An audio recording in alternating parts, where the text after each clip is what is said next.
Kamu tahu nggak, hujan yang kita anggap bikin sejuk dan menenangkan ternyata udah terkontaminasi plastik loh. Yaps, kamu nggak salah dengar.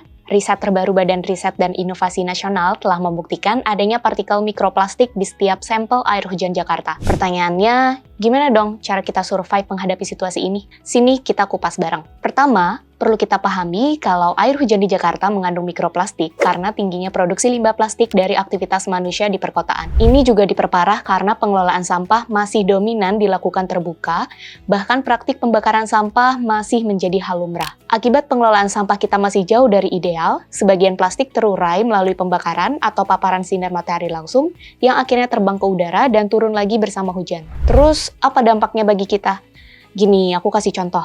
Sadar nggak sih di sekitar kita makin banyak yang gampang sakit, radang tenggorokan, terus batuk-batuk. Nah, ini menjadi tanda bahwa sistem kekebalan tubuh manusia juga makin rentan ditembus akibat tercampurnya polusi bersama udara yang kita hirup. Apalagi akhir-akhir ini kita sering harus berperang melawan hujan badai dan perubahan cuaca ekstrem. Gak hanya mengganggu sistem imun dan terhirup lewat udara, mikroplastik juga dapat tertelan lewat makanan dan minuman, bahkan masuk ke darah kalau partikel mikroplastik yang memapari kita makin berukuran kecil. Bahkan di Indonesia, tepatnya berdasarkan studi Universitas Airlangga di Jawa Timur, mikroplastik sudah ditemukan dalam cairan ketuban dan urin ibu hamil. Jadi, mikroplastik bukan sekedar lagi isu lingkungan belaka, melainkan jadi ancaman baru kesehatan masyarakat di masa mendatang kalau kita nggak segera peduli untuk ngatasin akar masalahnya. Terus, apa yang bisa kita lakukan? Pertama, kita harus saling kerjasama untuk mendukung hadirnya riset pemantauan kualitas udara dan air hujan agar paham akar masalahnya untuk mendesain kebijakan berbasis data.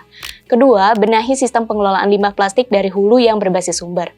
Contohnya, dengan berhenti menggunakan plastik sekali pakai, nggak mager lagi buat milah sampah dari rumah, jangan kebiasaan buat jajan yang berkemasan plastik.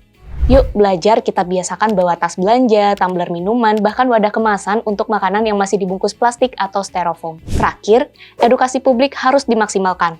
Semua orang berhak tahu cara pemilihan sampah dari rumah dan pemerintah harus siapin infrastruktur pengelolaan sampah yang matang dengan melibatkan pihak swasta hingga masyarakat sipil. Jangan sampai warga udah milah sampah dari rumah, malah sampahnya kecampur lagi waktu diangkut petugas dan akhirnya dibiarkan menumpuk terbuka di TPA. Masalahnya nggak akan kelar kalau tata kelola sampah kita masih buruk aja. Yuk kita saling belajar bareng biar mikroplastik nggak makin merajalela demi kesehatan bersama. Jangan sampai informasi ini berhenti di kamu ya. Gimana nih perasaan dan harapanmu buat ngatasin masalah ini?